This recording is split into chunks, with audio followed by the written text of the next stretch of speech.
Hello, everybody, and welcome to the end of day one in the Device Authority Virtual Summit focused on zero trust in the era of AI.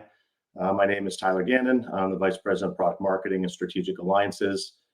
You might have seen me in an earlier session, but I just want to share some final thoughts and a brief recap of everything that we saw today and sort of give you a little brief view into what's ahead for day two tomorrow. We have another full slate of presentations with lots of great content, and I encourage everyone to look at that schedule and sign up for one or more of those presentations on Bright Talk. First and foremost, I want to send out another thank you to our title sponsor, PTC. They've been a valuable partner for many, many years. We really appreciate their support for this virtual summit. You're going to hear from PTC in, I think, the opening session tomorrow. And Anthony Maffa, who has worked with our field organization, our sales organization, and product team, going to talk a little bit about PTC's view of this topic. Always a great presentation from Anthony. I encourage you to put some time aside to listen to that. But thanks to PTC.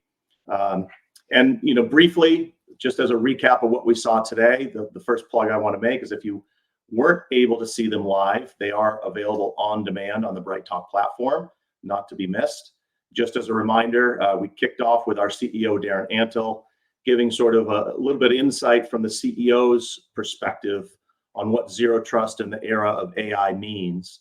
And he talked a lot about sort of what the industry is saying, the role of the CISO with regards to zero trust and device security, and the potential impact that AI will have on those CISO projects and perspectives moving forward.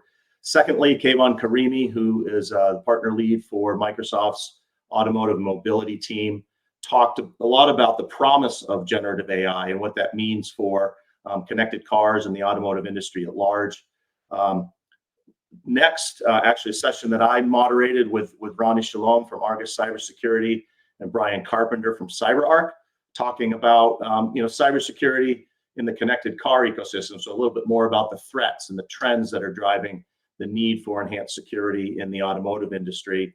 We then heard from Miguel Morales from Cumulosity, part of Software AG, discussing sort of a real world example of, now that you can talk, right, through generative AI, bots, and other sort of agents, now that you can actually talk to devices and things, what do you want to know about the device, and what do you want that device to know about you? And then that really does underscore some of the fragility of AI today and things we need to be aware of. And then lastly, hopefully you were there to listen to James Penny, our CTO, talk about Keyscaler AI and some of the complexities that really only AI and automation can handle for device-side security when we're talking about IoT devices at great scale and the need for enhanced security from device registration, authentication, and even into authorization, which becomes really challenging. The one theme that I hope everybody took away from today is that automation, when we talk about AI, oftentimes we're talking about automation in some sense, is really important. The impact is there. There's great data out there that shows that even a little bit of automation and use of AI can make you much more responsive to threats. So in this case, our friends at IBM say, on average, people that use security AI and automation can respond to threats 108 days faster. 108 days is a long time. So imagine how long it would be without that automation.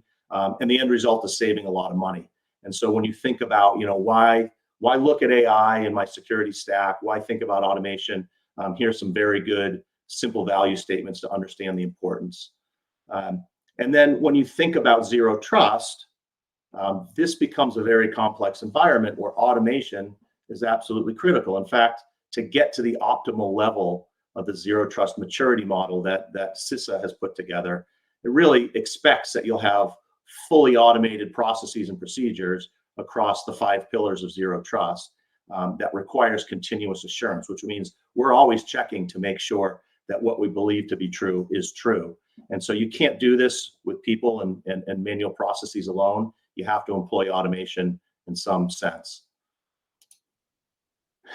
And the challenge is tough for today's security leaders, because if identity is the foundation of zero trust, it's no longer simple enough about thinking about just human identities. There's really three broad categories of identity that you have to think about: humans, non-humans, and then these scaled out device environments, whether they're IoT or OT, but devices that exist at great scale, that just require, because of their complexity, require a smarter agent, if you will, to look after them and help the humans mind the store. In Darren's opening comments, he talked a lot about the evolving scope of a CISO, and it's become a tough environment because they're not just worried about IT and sort of the traditional network security boundaries. The scope of a CISO now extends all the way out to your OT environments, all of your IoT devices, whether they're sensors or other high value devices out in the field, and now also looking at AI security.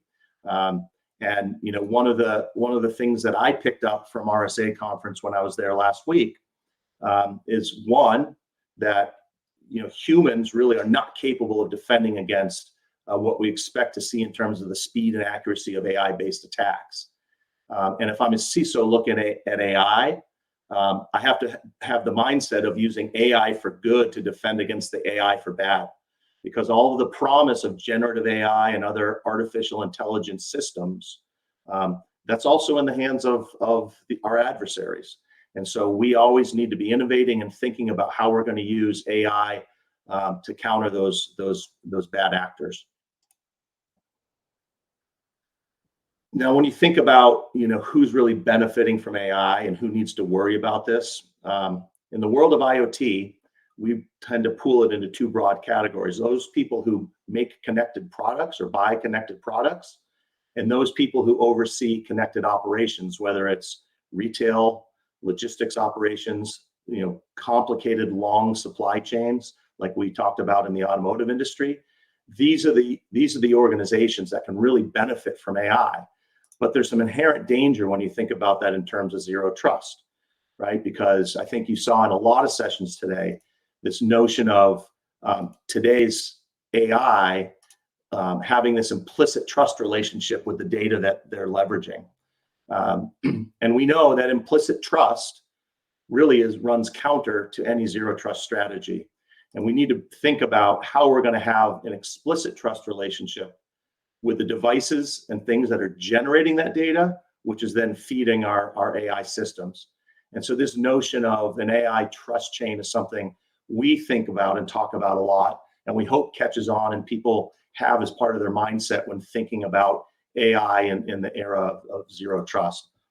And I want to lastly just put out another thank you to all the great partners who presented today or will be presenting tomorrow. We spent a lot of time and energy in building relationships with great companies in this space.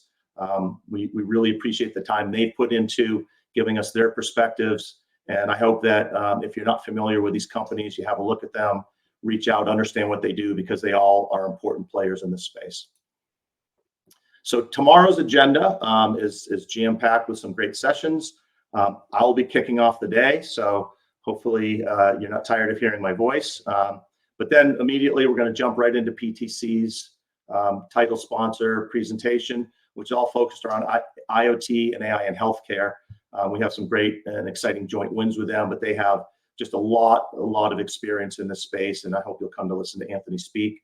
We'll then turn to Andrew Sheedy, partner at Entrust, who's going to talk about something that's also on people's mind, and this notion of PQ, post-quantum encryption and zero trust, and this thinking about cyber resilience as sort of one of the next frontiers. Promises to be a great presentation. We'll hear from Emin Oger from Digital Catapult. Digital Catapult is the UK government's sort of accelerator for digital technologies, and he's always a great speaker, has a lot of knowledge in the IoT space. Then we'll hear from Danielle Jablansky. She spoke last year. She is a self-professed OT cyber strategist. She has a lot of knowledge in the OT space. She's very passionate about it, and I know that's going to be a great presentation. And then lastly, James Penny, our CTO, will close it up with some final remarks, and that'll be the end of the virtual summit. Again, all of these sessions are going to be available on demand, so please put those in your calendar if you can't make them live. Certainly worth watching afterwards. So with that, I'll say thank you. Hope everybody has had a great day and finishes off their workday positively, and we'll see you tomorrow. Thank you.